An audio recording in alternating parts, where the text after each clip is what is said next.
C'est face au futur bras de fer qui plane à l'horizon, à l'aube de la formation du puzzle de 2025, que la société civile gabonaise et les politiques affûtent déjà les armes pour se faire affirmer sur le terrain de la conquête de la popularité.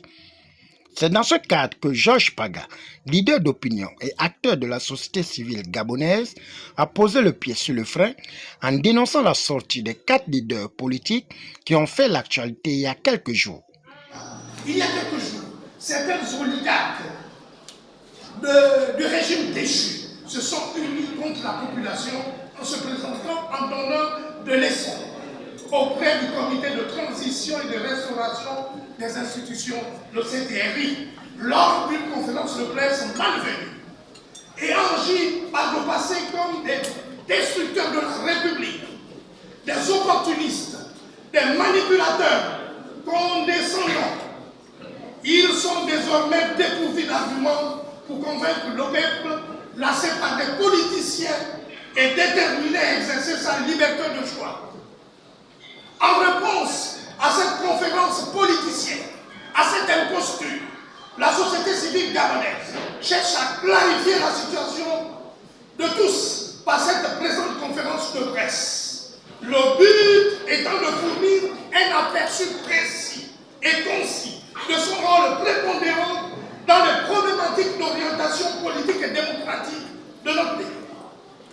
En ce faisant, le devoir de mentionner humblement qu'elle a toujours été présente pour instruire, orienter les populations et formuler des propositions finales concernant les choix cruciaux auxquels elles sont confrontées. Elle tient également à faire savoir aux prétendus moralisateurs improvisés que sa voix restera et demeurera toujours prépondérante au Gabon et que ce pays est une maison de verre. Par cette conférence de presse, elle souhaite répondre à cette tenue récemment par ces 3 oligarques se faisant actuellement passer pour l'opposition gabonaise, alors que ces oligarques constituent le prolongement du régime criminogène d'Ali Bongo. La société civile a décidé d'organiser cette conférence de presse du tic au tac afin d'informer l'opinion publique nationale et internationale sur l'opinion majoritaire des Gabonais et des Gabonaises concernant ces soi-disant modèles, ainsi que sur la conduite magistrale de la gestion de la transition au Gabon, tout en élucidant le cadre socio-politique de notre pays. Mais avant toute chose, permettez-moi de me présenter devant vous. Parce que pour se présenter, pour parler devant le peuple, il faut avoir de la légitimité et de la crédibilité. Je suis Georges Paga. J'ai défié le régime déchu et dictatorial du système Bongo PDG.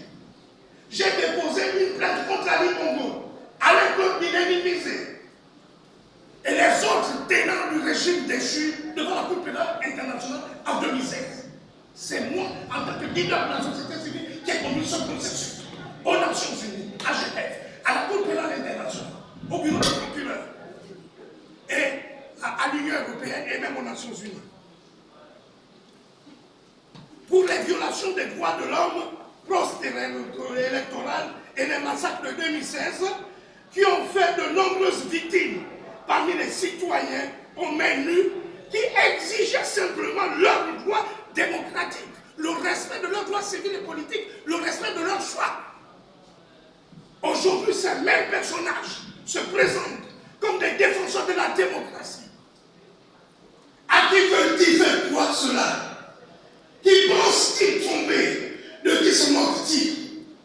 Je suis Georges Paga, reconnu comme le seul leader de la société civile à faire preuve de stoïcité dans cette démarche de relevabilité auprès des instances nationales et internationales.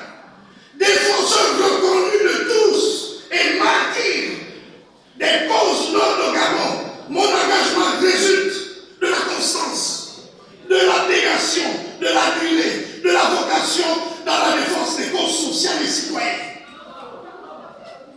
de la résilience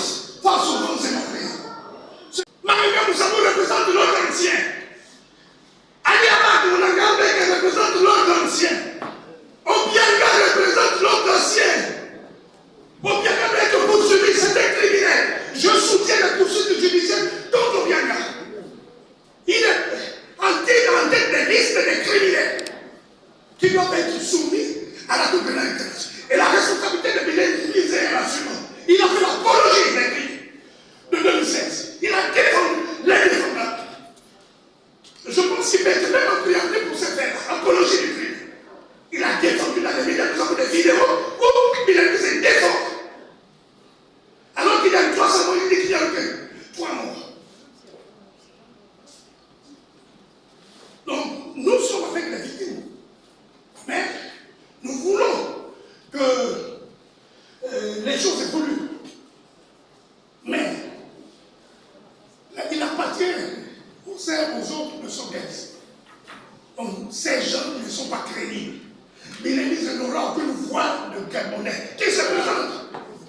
Qui se présente aux élections? Il n'aura rien. Il aura 2% comme Maréga, nous avons 0%.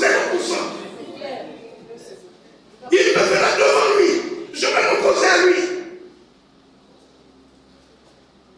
Et à partir de maintenant, Georges Baga va répondre à ces gens. Je ne leur réponds pas parce qu'il m'a donné l'argent, rien de moi. Mais je respecte ce monsieur parce qu'il nous a sorti du chaos. Moi, j'étais sur la liste des gens qui allaient être massacrés en 2016. Tout en 3 heures du matin, j'étais avec monsieur Marmela. On a été surpris par ce qui s'est passé. Tout le monde a été surpris. Ils n'ont pas fait venir le coup. Oui, c'est un coup de libération. Je soutiens le coup de libération, je soutiens le CTR et les réformes du CTR.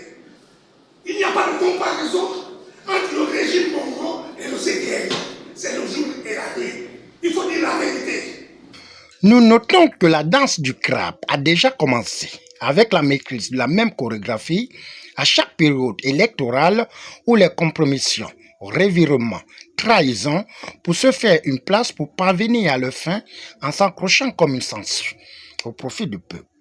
Au finish, c'est dans une ambiance bon enfant que la conférence de presse animée par Georges Paga et les siens le 11 janvier 2025 a fait tomber son rideau malgré un retard de 2 heures.